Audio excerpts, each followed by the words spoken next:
I have the privilege this morning of chairing this panel. My name is Asaf Romirowsky. I am currently the Acting Executive Director of Scholars for Peace in the Middle East.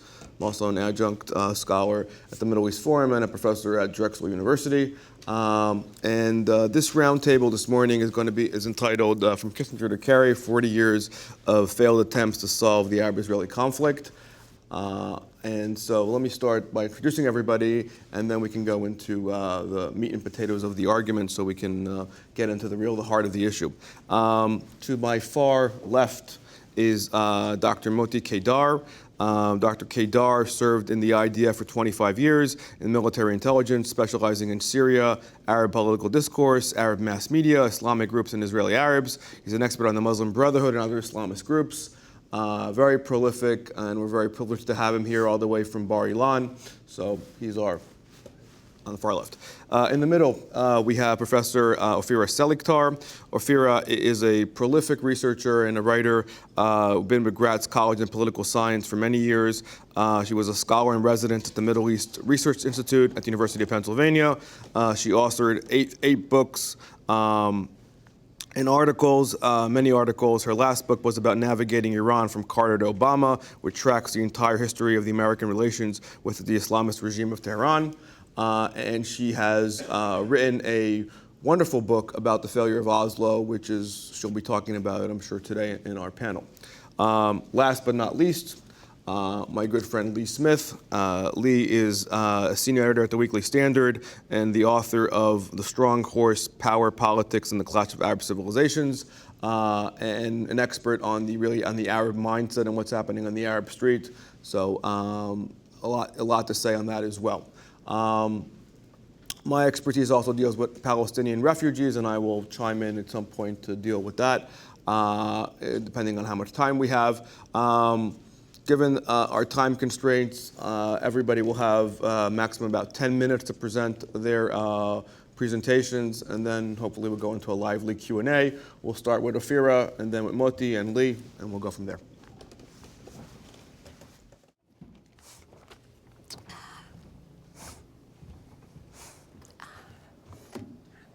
Thank you, Asaf, for inviting me here. I think it's a wonderful opportunity for me to look at what happened during the Oslo peace process and bring it forward all these years later. And when I was asked to do that, I decided that a good way to present it would be to see Oslo as a template for failure so far to negotiate a peace between Israel and the Palestinians. And partially it's based on my book, Doomed to Failure, but other things are also included. Now, there is a long-standing tradition, academic tradition, I should say, which stipulates that countries or entities come to a realization that they need to sign a peace treaty when the time is ripe. Now, this is also known as conflict resolution theory in many, many different ways. It says the same thing, that when the time is right, there's no ripeness, sort of like a ripeness theory, they would come and get together. So with that in mind, people who pushed for the peace process between Israel and the Palestinians, including a lot of the Israelis, decided that the time was ripe. However, the problem was that it was not ripe, especially not ripe on the Palestinian side. Why did the Israelis get into the process? Because the Palestinians increased the cost of doing business, of keeping the territories. Intifada is not a pleasant way of dealing with problems. They lost a lot of legitimacy. If you still may remember what the late Yitzhak Rabin said, he said, we will break their bones, etc. That didn't go very well. Now, so there were all sorts of reasons why they decided. They also said that we should rather do it with Yasser Arafat now because the Islamists are much worse, and let's just finish the business. Now, this thing was pushed by what I call a determined coalition of the best and brightest Israeli version of it. Intellectuals, academics, left-wing politicians, etc. Now, What were, as I said, the assumptions about the peace process? The International Relations Theory of Ripeness said, now is the time to get from conflict management to conflict resolution. And one of the major assumptions was the Palestinian people are ready for nation building. Yasser Arafat is the Palestinian version of Nelson Mandela. These were the assumptions. What was the reality? Essentially, the reality on the ground was nothing but the antithesis of the assumptions. There was no readiness for nation building. This was a society which was profound and structural problems. Arafat was nothing like Nelson Mandela. In my book, I touch upon problems like cognitive capacity, etc. I cannot go into it. But the most important thing, I should say, that by the time Arafat and Rabin shook hands on the White House lawn with President Clinton between them, Arafat lost control of the territories by that time. No one knew it, and even Arafat didn't know it. And I'm not saying that facetiously. It's very difficult to say who is in charge with whom in a situation like this. Now, one of the things that were not appreciated were the Iranian factor. As I said, the critical meeting took place in January 1994.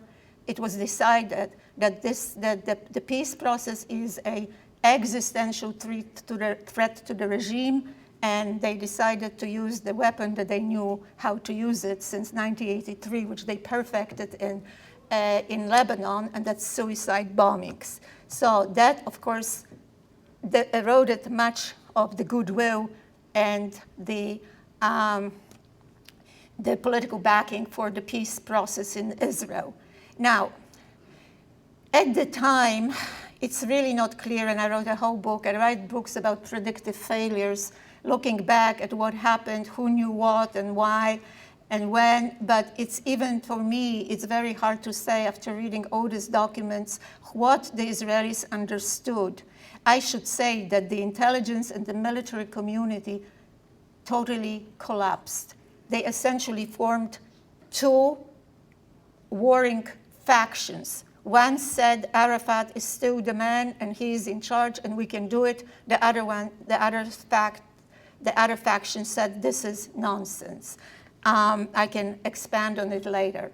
Now, I apologize for using a mixed metaphor here for Barak. I couldn't find a Jewish equivalent of Hail Mary pass. If anyone in the audience can help me, I would be very grateful. What Barak did, and I talked to him, and he said, that's what he actually explained to me. He said, I had no faith in Arafat, but I wanted to squeeze the guy. He used the term smoke him out in Hebrew. In English. I spoke to him in English. But at the same time, he offered a great deal, which you can see, known as the Clinton parameters. That didn't go anywhere as well as the Israelis and the Americans were thinking it would go. So that went down the tubes, and now we are actually, the part that I wanted to discuss is how this framework for failure applies to what is going now, and why is it that America cannot solve the problem. Now, some of the things that I say are known, some are probably less known. The American involvement is very deep and very profound, essentially goes back to the creation of the State of Israel. There was always a residue of unease in various quarters, American quarters, about the creation of the State of Israel. And the idea was, well, we have to deal with it, but after the Six-Day War, the unease became increased, became very, very pronounced. One of the interesting things is that President Johnson determined that it's okay for Israel to be within the Green Line, but not beyond the green line. And interestingly enough, he was the first to, he was not personally, but his former aide and national security advisor, McGeorge Bundy, was the first to set up this very intricate, very dense network of things that would remind the Israelis that they should not be in the West Bank and they shouldn't think about being in the West Bank. The first thing that Bundy did when he became the chair of the Ford Foundation was to establish projects and programs which started this issue. One of my good friends, which I don't want to mention his name, lived very nicely off the Ford Foundation for many, many years, saying things are very bad. So this is the type of state. And then there is, of course, the very legitimate issue of the pro-Palestinian lobby in this country. Like the Jewish lobby, in my opinion, they have the right to say what they want to say and put their money where their mouth is. So all this made this issue alive. It wasn't a dead issue. Now, why do they try so hard even if they fail? I should say that all American presidents since Johnson tried to save the issue, tried to resolve the conflict. The only exception was George W. Bush, because he was so busy in Iraq that he didn't really pay much attention to the West Bank. And still today, the golden parameters, the golden standards are the Clinton parameters. And that's why there is such a push by every single president, and some push harder than others. Now, the question that is being normally asked a lot of, why is it that people do the same thing all over and they fail all over? And I think that's what Asaf meant when he very creatively called this panel from Kissinger to Kerry. Why is it that the Americans are doing the same thing over and over again? Some people think that they are intellectually blind or culturally stupid, that they don't understand the complexities of the issues in the Middle East. That, in my opinion, is not correct. Why do the Americans do it? I listed a number of goals. Why? One of them is that by keeping the issue alive, merely by creating a group or a person that is in charge of conflict resolution, they prevent it from going into the mode of conflict management, which is the Israeli preferential mode. Well, we shall manage it. Maybe 30, 40 years from now, things would get better. The Americans are dead set on preventing it, every single president, no matter what party, because that increases the cost of doing business for Israel in the same effective way, maybe not as effective as the Intifada. Now, I have done a lot of work on intelligence. My biggest question is, and I don't have any answers to it, whether the Kerry people coordinated the newest EU initiative with Baroness Ashton initiative. I don't know, but I'm just putting it out as a point of debate.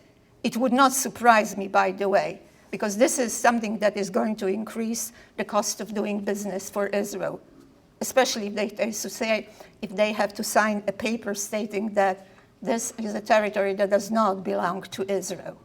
Okay, so how would this initiative play out? My assessment of the Kerry initiative is that it's very, very low. Success is low because all the things that existed during the Oslo process exist now. There is no leader. We're still waiting for a Palestinian Nelson Mandela. The nation-building skills have not improved that much. If you want, you can read the reports of the financial reports on the management. There's tremendous corruption. Now, and of course, since then, the right of return of the Palestinians became so much more prominent. In my opinion, this is one of the things that made Arafat hesitant to sign the deal, because he did know at the time the other folks in Camp David too did not know that this was such an issue. So, what was happening in the future? Now, no one knows what the future is, and I, of all people who wrote so many books of predictive failures, should not say anything about the future, but it looked to me that Americans are going to push for a peace process, for some type of a resolution in the future under any administration, be it Democratic or Republican, because they don't want Israel to achieve what they like the best, to say we are in the conflict management mode, because they want to push this issue. And then is something that I want to say, which you may find controversial, and we may discuss it, is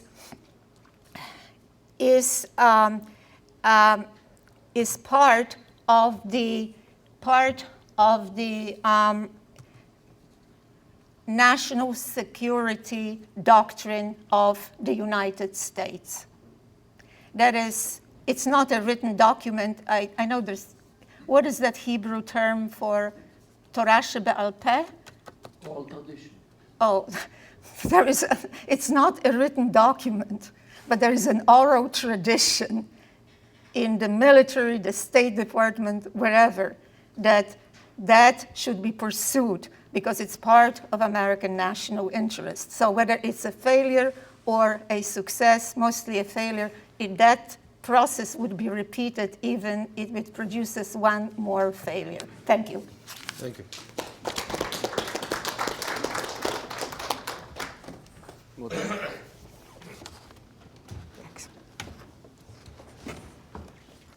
I would like to start with another peace which happened in the Middle East, the peace between Israel and Jordan.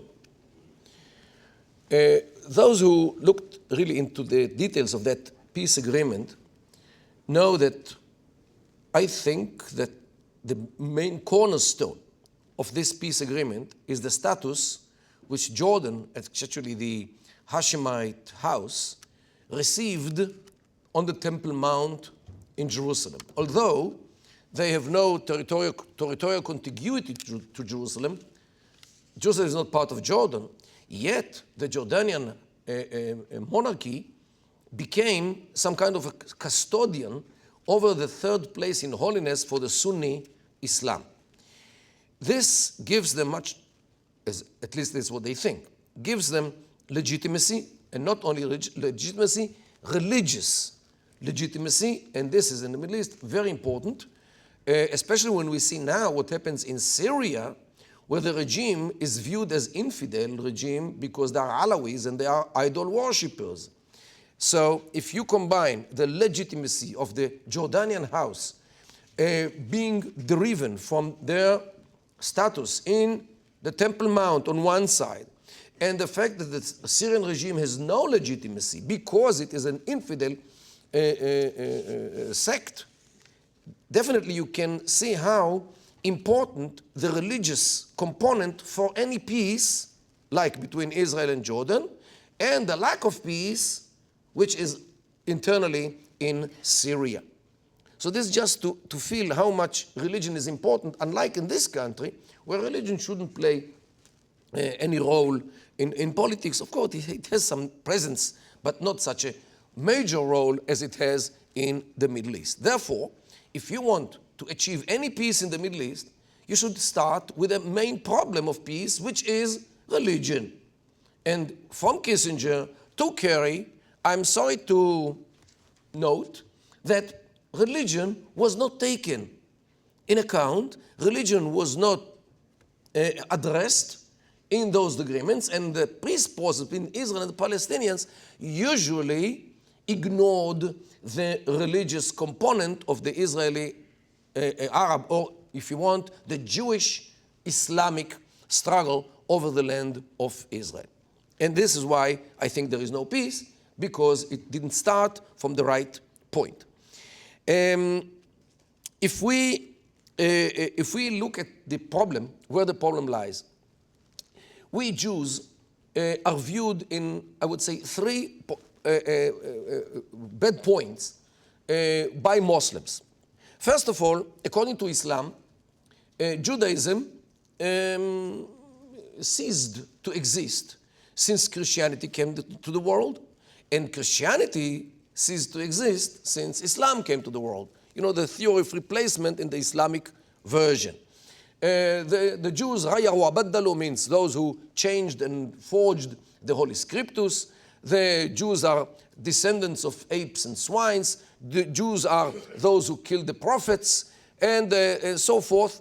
And Jews, of course, according to the first surah of the Islam, of the Quran, are those upon whom the wrath of Allah rests. Al-Maghdub alayhim. And therefore, when we try to understand how Muslims in general, and Palestinians included, are looking at Jews, are those who should be living maybe under the Islamic rule as dhimmis, as al-dhimma, those who live under the Islamic rule, according to the Islamic rule, not people who have sovereignty and freedom. And this is the basic problem of how Islam as a religion views the Jews, and it definitely overshades the negotiations between Muslims and Jews about peace wherever we like. Second thing, Muslims view Jews not as a nation, not as a people, but as communities, which belong everywhere where they live in the world. In Poland, where my parents came from, there are Christians and there are Jews, and all are Polish from the national point of view. Jews in Yemen are Yemenite Arabs who happen to be Jewish, just like other Yemenite Arabs who happen to be Muslims. And in Morocco, there are Moroccan Arabs who happen to be Jewish, and so forth. In Iraq, in the United States of America, they are Americans who embrace the Jewish religion, just like others who are Christians or Muslims. So, in their view, Jews as communities which belong to every nation in the world, since they are not a nation and not as a people, why do they need a state? Why do they need a country? They don't need it. They can stay wherever they are, even in Poland and in Germany, because they are part of those nations. There is no reason for Jews to come and to become a nation. This is not right. They are not a nation. So in this point, they project on us Jews their issues, because Islam never made the Persians and the Arabs and the Baluchis and the Chechenians, who are all Muslims, never made them into one nation. Ummah, yes. Ummah means the Islamic Ummah, yes, but not as a nation from the nation point of view. They have different languages, different mindset, different cultures, different food, different clothing. So they are not the same nation. So they project on us, Jews, the same problem with Islam. Since Islam failed to unite all the communities, Islamic communities, into one real nation, they think that we are not also a nation. So why the heck do we need a country? A third problem between Islam and Israel is the status of the land of Palestine, which they call, or the Eretz Israel. In the Islamic mindset, a land has only one-way ticket to enter Islam. A land cannot leave the bosom of Islam. By the way, Spain is the same problem, Sicily, the same problem, parts of the Balkans, the same problem. They still fantasize on regaining those countries because once in history they were part of the Islamic house. So the same is about Palestine. So since Palestine was occupied by Umar al-Khattab, the biggest terrorist of the 7th century, who occupied the land of Israel, ever since the end, he declared that this is a Waqf land, holy endowment land. So this is why the land of Israel should forever remain in the Islamic land. So how come those Jews whose religion is void, who are not even a nation, how come they come to Israel or to the Palestine and take it and extract it from the Islamic law? So this is why in Islam, the views to Israel as the land of the Jewish people is so problematic, and this is why they refuse to recognize Israel as the state of the Jewish nation, as Netanyahu demands now. Because Jewish nation doesn't exist. Well, they are as people, but not as a religion. Inna din inda Allahi al-Islam. There is a verse in the Quran. The religion that Allah is only Islam, not Christianity and not Judaism, of course. And so Israel as a Jewish state is some kind of oxymoron. Jewish state, it cannot be, because Judaism doesn't mean anything anymore. And a state, what do they need state? There are communities. So if you combine all these problematic points by which Islam looks at Judaism in general, Jews and Israel in particular, you can find the hard, I would say the core of the problems between Israel and the Palestinians, because they are, of course, Muslims. So ignoring all these things caused I would say this march of stupidity to go forward before you solve the problems in Islam. Because if you don't begin a new discourse in Islam, which will legitimize Jews as people, which will not legitimize Judaism as a religion, valid, a vivid religion, a religion with rights, just like Muslims have rights, if you don't try to deal with the fact that any country which was ever under Islamic rule should remain Islamic, if you don't try to open these problems, you cannot go forward really in a peace process between Israel and the Arabs in general and Palestinians, because they are all Muslims. So I don't remember any time in history of the peace process between Israel and the Palestinians when these issues were addressed. Whoever talked about this? I never, even President Clinton, when he came after the signing of the Oslo agreements in '93, when he came to the Knesset, he quoted all kinds of verses from the Bible about peace and so forth, but he didn't deal with the problems of religion, especially from the other side, from the Islamic side. Just to demonstrate what I say, it's not any kind of theory. Palestinians are going around in demonstrations with this cloth, as you might see in many cases. On one side they claim Al-Quds Lana, means Jerusalem is ours. On the other side, they show Palestine, the whole country. So where is Israel? Since the message is that Jerusalem is theirs, means Jerusalem does not belong anymore to Judaism, because Judaism is void. So this is why the whole country belongs to them. And this is the combination between two sides. And this is issued by the PLO, not by Hamas. And this is the flag of the PLO. So when the message is religious Jerusalem, how can you go forward in any political solution to religious problems? Because religious problems need a solution from the religious field. You cannot deal with one disease with medications for another disease. You have to deal with it, with the problem as it is. If the problem is religious, or if the core problem is a religion, or the basis of the problem is Israel and the Muslims is religious, you have to deal with the religious. So where is the hope? And there is hope.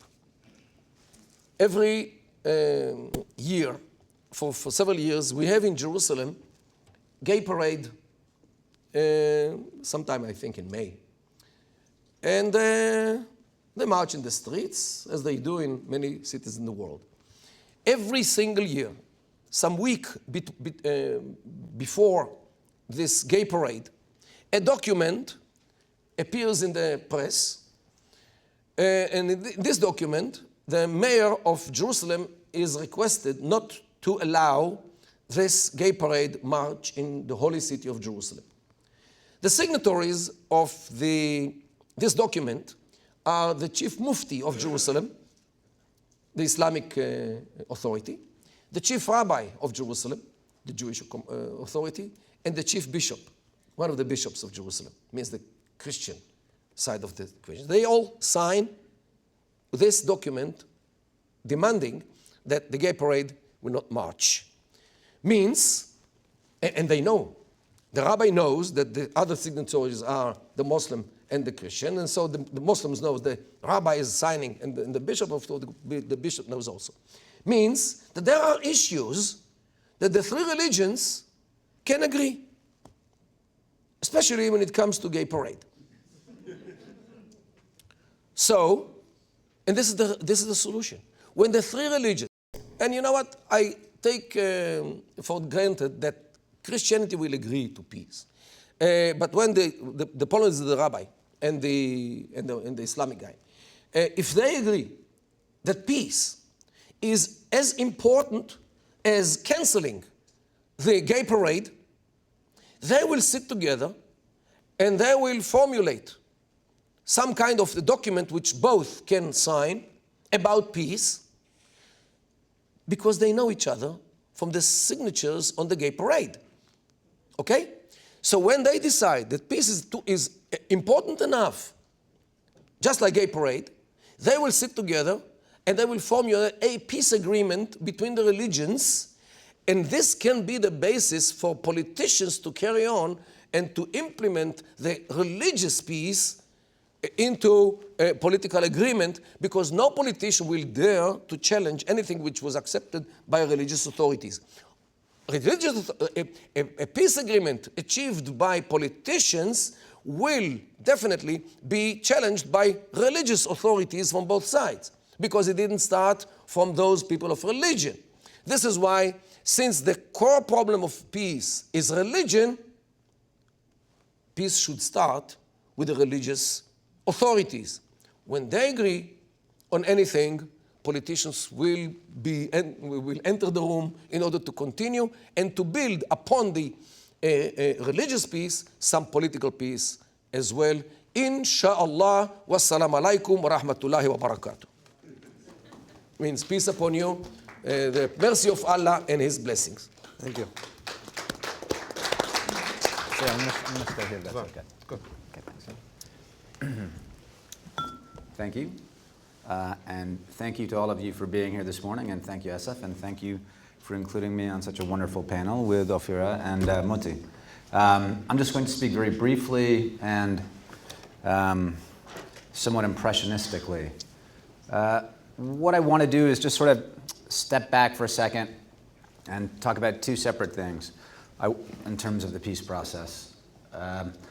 Also to get a look at it from what it is, to get a larger perspective of what it has meant in the past to U.S. policymakers.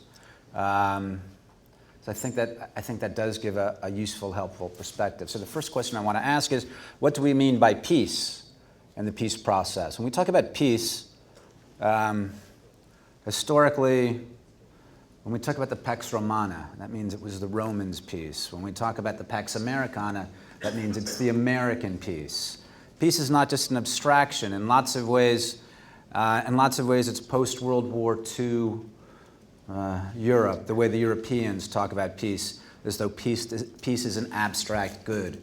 It's something that people work toward and there's no more fighting.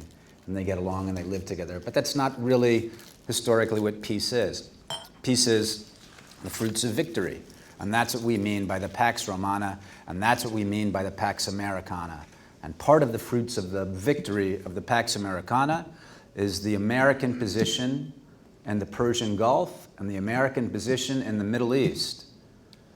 If we look at it in that way, that peace is what someone imposes, that peace is what someone has, I would say in lots of ways, looking at Israel's position in the Middle East, I would say Israel already has a peace in the historical sense of the word. Israel has a state with which it defends oftentimes through force. That doesn't mean you don't have peace, just because you have to use force to defend what is yours. Historically, this is what we mean by peace.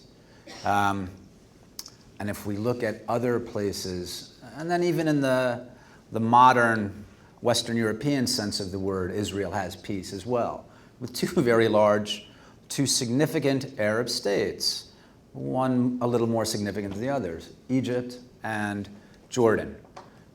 If we look around at the rest of the region, and we can see this most poignantly now as conflict, the center of conflict in the region is in Syria, where there's a real live, vivid shooting war, and in many ways a continuation or a rebirth of a very long and very old and extraordinarily dangerous Sunni-Shiite conflict. And if you look at what's going on in Syria, and if you talk about various peace processes, well, why don't the Alawites have a peace treaty with any of the Sunnis? Why don't the Shiites have a peace treaty with the Sunnis? That's just not the way that the region looks. But if you step back and look at it like this, and if you talk about why don't, for instance, the Maronites of Lebanon have a peace process, or why don't they have a peace treaty with the Sunnis, or why don't they have a peace treaty with the Shiite? That's just not generally the way the region works. Generally, the way the region works is what Israel has done is basically impose its own peace, and everyone else fights for a long time. Now, if you step back and look at how the Americans understand this, how American policymakers have understood it for a long time, you have anyone from Brzezinski to Baker to Gates up until the present day with John Kerry, who all believe, let me just come back. The second issue that I want to talk about, which I'll lead into right now, the first question is, what do we mean by peace? The second question is, what is the strategic purpose of the process? And I think in lots of ways, American policymakers over the last 40 years, since 1973, have lost track of what the purpose, the strategic purpose of the peace process is. I think a lot of people have come to understand peace as an absolute good, peace between the Arabs and the Israelis, peace most specifically between the Palestinians and the Israelis, as a good in its own right. Isn't it important in the Holy Land that these two peoples whose histories are so important and whom we value so much, that they should have peace, they should be able to live in peace? Arguably, from the American perspective, peace between the Palestinians and the Israelis is not in the American interest. Arguably, what is in the American interest is continued and protracted conflict. Not that it gets too far out of hand, but that there is conflict. Because what the peace process did in 1973, the way that Henry Kissinger perceived this, was that what would happen is after the 73 war, Kissinger saw an advantage, as Martin Kramer, the president of Shalem, has put it, to turn a weakness into a strength. And what he did through the airlifts and what he did by backing Israel so strongly was holding the Israelis in a warm hug, showing the Arabs that they had no chance of ever defeating the Israelis in war. If what they wanted was different concessions, anything from withdrawals at different points to pressure on the Israelis, they would have to come to Washington to get it. They would have to come to American policymakers because there was no way that they would be able to do that on their own. Over the years, it seems that American policymakers lost the thread. They forgot there was actually a strategic purpose to the peace process. Peace in itself was not important enough from the American perspective. And plus, as I think everyone in this room would agree, it looks futile and ridiculous unless there's a larger purpose to it. And the larger purpose, again, for a long time, was to secure the American position in the region. Let me just bring this up to the present day very quickly. As we saw over the last 4 years, or actually maybe the first 3 years, the Obama administration's first term, that the president believed very strongly in making peace between the Israelis and the Palestinians. At a certain point, it seems that he thought that it was less important. It was a failure, and he didn't want to fail again. It was John Kerry, as we understand, when he was named Secretary of State, who thought that the peace process was important. Among other things, he wanted to have this on his resume, part of his historical legacy. He thought that there was actually an opportunity for peace between the Israelis and Palestinians. We saw something very interesting happen a few weeks ago, or actually it was just last week, when Kerry was in Jerusalem And Kerry went on, I believe, I can't remember what TV station it was, but he was interviewed by both an Israeli journalist and a Palestinian journalist. And when he started berating the Israeli government, at that point it became clear that the United States government at this point no longer saw the peace process as a good in its own right. And I'm speaking very impressionistically here. I only have some facts I can point to. What the purpose of the peace process was at this point, Kerry may still believe in the peace process. I believe that Obama saw failure over the first term, and the thing he learned from the peace process was that you might not be able to get peace between the Israelis and the Palestinians, but what you can do is you can beat up an Israeli prime minister over the peace process, and you can basically neutralize him for quite a long time. Domestically, he has a lot to defend against. Internationally, he's very weak. And in terms of his relationships with the United States, they're very fragile as well, if you batter him. Now, the reason the administration would want to batter Netanyahu at this point is, of course, to keep him sidelined because there's a much more important negotiation from the administration's perspective that's going on. And that negotiation, of course, is happening right now at Geneva. The P5+1 and Iran talks, which of course mostly about the US and Iran. But what I want to say in summation,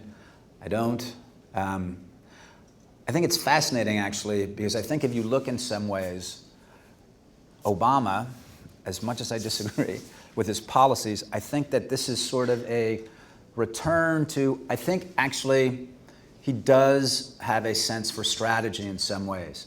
Because if you look at what the purpose of the peace process was, Kissinger's purpose of the peace process, it was to hold the Israelis so closely and to become so close to the Israelis that the Arabs knew this was what the Pax Americana was based on.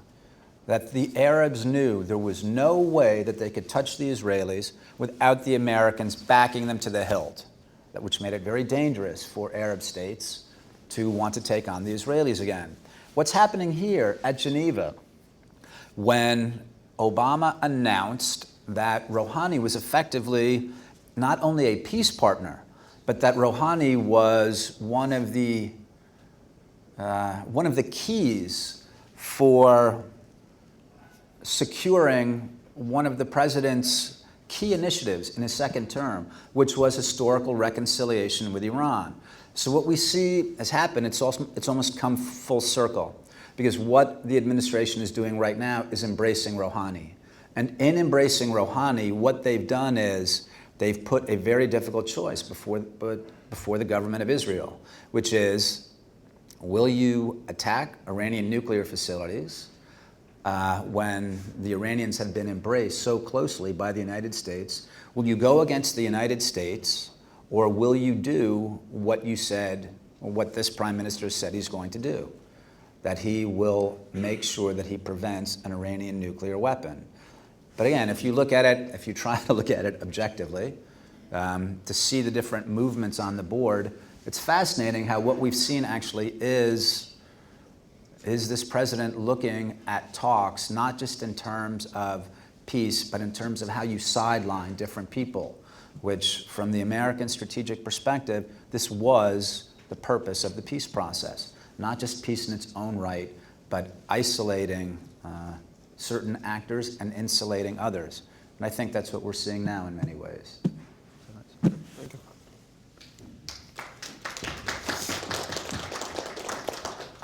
you. Great. I want to thank all our three panelists for all their correct and very astute observations on these issues. I'm sorry, but our time is unfortunately up, so I have to cut us short. But I want to thank my panel, and thank you so much.